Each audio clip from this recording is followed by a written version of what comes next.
C'était le match, voilà, un premier match de la survie. On savait que si on le perdait, bon, que c'était terminé. Donc voilà, on se donne encore les moyens d'y croire encore. C'est bien. Tu n'étais pas sur le terrain sur les dernières minutes, je crois. Ouais. Tu étais sorti un peu avant, tu as vécu ça sur le bord de la touche. C'était encore plus stressant que de jouer. Ah oui, je suis sorti à 7 minutes de la fin. J'ai eu l'impression que ça durait 20 minutes après. C'était interminable. Mais non, l'équipe a fait preuve d'une belle force de caractère et tout le monde s'est envoyé pour défendre notre ligne. Non, c'est une très bonne chose. C'est quelque chose sur lequel il faut construire. Ces moments-là, c'est aussi fondateur qu'une belle phase offensive. Oui, bien sûr, bien sûr. C'est sûr que là, ils ont passé, je crois, presque 10 minutes dans nos 22. Enfin, voilà, on a défendu notre ligne tout un moment. Il y a eu des mêlées compliquées à 5 mètres de notre ligne. Donc non, c'est très bien retenu. C'est une équipe qui a de la qualité et très bons joueurs.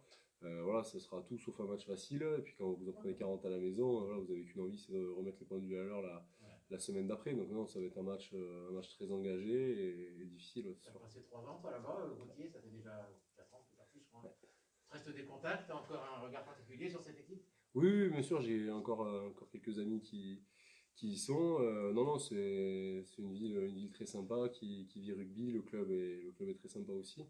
Donc, non, non, après, c'est une équipe, c'est sûr, qui est pas classée comme elle devrait l'être. Donc, il faut s'en méfier vraiment. Le staff essaie de mettre des choses en place sur des animations pour qu'on puisse, voilà, dès le début du match, se lâcher et rester focalisé, on va dire, sur l'état d'esprit, notre défense, être sérieux, mais se lâcher un peu plus en attaque et arriver à trouver de la continuité, mettre du volume, ce qu'on arrive bien à faire à l'extérieur et qui nous permet de gagner les matchs. Et c'est vrai qu'ici, on a du mal à tenir le ballon, à rester discipliné. Et ouais, on sait que ça passe par là contre Montauban. Il faudra qu'on arrive à tenir le ballon et à mettre des grosses séquences pour pouvoir gagner. Bah, c'est une équipe devant qui est très, très solide. Donc, ils ont un jeu basé pas mal sur le défi physique. Après, ils montent très haut en défense et ça plaque très fort. Voilà, après, ils ont des très, très gros jeux au pied avec Jérôme Bosviel. Donc voilà, il faut arriver à les bouger devant et à mettre de l'alternance dans notre jeu. Et c'est sûr que la conquête sera primordiale. Je crois que Carcassonne a fait un très bon match sur ce plan contre eux. Ça leur a permis d'avoir une belle victoire. Il faudrait qu'on s'en inspire. Ça serait bien.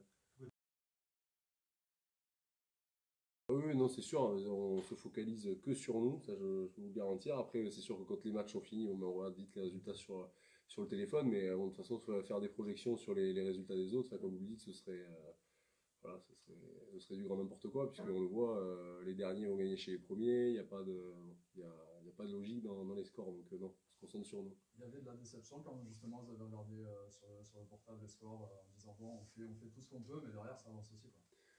Non, non, après on le sait, quelque part, je pense que c'est un moyen d'émulation. Hein. Il y a Valence qui s'y est remis, qui gagne les matchs. Voilà, ça nous met la pression à nous aussi. On sait que si on veut espérer se maintenir, il faut qu'on gagne tout. Il y a Rouen aussi voilà, je pense qu'il y a une dynamique qui s'est installée dans les équipes du bas de tableau, qui fait que bon, on arrive à battre les équipes qui sont devant. Voilà, à la fois c'est un peu frustrant, mais c'est aussi une source de motivation supplémentaire parce qu'on sait que si on perd un match, très clairement, ça sera fini, puisque les autres sont capables de battre n'importe qui, donc on peut pas perdre, ni ce week-end, ni le week-end d'après. Il n'y a pas trop dur cette pression, justement cette pression un petit peu constante qui pèse sur vous? Non, non, parce que c'est nous qui nous la sommes imposée. On sait qu'on est passé à côté d'une grande partie de notre saison et que maintenant cette pression là de par notre faute, donc on n'a pas d'autre choix que de l'assumer et de faire avec. Ça peut y avoir qu'une bonne surprise. Pardon? Il peut y avoir qu'une bonne surprise. Oui, c'est sûr, non, non, c'est sûr, c'est sûr. Et puis on croit en notre étoile et on a envie de la défendre. Gauthier, dernière chose, il y a quelques semaines, Guillaume Lafort t'avais eu en pause en tant que capitaine, qui était responsable de la rebond de la Coinche dans le fond du bus, au profit du tarot. Tu as abusé de ton pouvoir? Non, non, pas du tout. En fait, il y a une équipe qui s'était mise en place depuis quelques années, avec Mathieu Hugal et Guillaume Lafort, qui rackettait les joueurs en fait, à la coinche. Voilà, ils trichaient, on va être très clair. Et du coup, on les a emmenés dans un autre jeu au tarot, et bon, ils perdent une fortune tous les week-ends, donc tant pis pour eux. Voilà. Félicitations. Plaisir.